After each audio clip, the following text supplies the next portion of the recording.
ओडिशावासी 60 वर्षर मौसा माउसी को 25 वर्षर नवीन सरकार घर खंडे दे पाइलानी।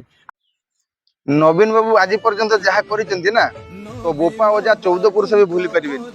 आउ देख नवीन बाबू कौन देइथिले आउ तो मोहन सरकार आसिकी गरीब लोक कौन छड़ाई बस गरीब आज्ञा कौटे रही गरीब लोक घर जमी बाड़ी ना घर द्वार ना कि ना आम के अवस्था चलुलु खाइब ये दुख करमेसी कम आज जाए करुचु से खाऊ पिला कुटुम को धरिकी आमको बेमेसी लोक रखी से काढ़ी दौरान आम कौटे रही भांगी दौरान आम केमी नवीन बाबू थिला बेले आपन को घर बाड़ी पट्टा देइथिले तेबे आज पुणी कौन हैला मा आज का भांगी दौरान आम से गुहारी जनाऊँ आम केमी रमको रक्षा कर। तो मुह को लज्जा थाए भिडियो रिप्लाई देबु निश्चय।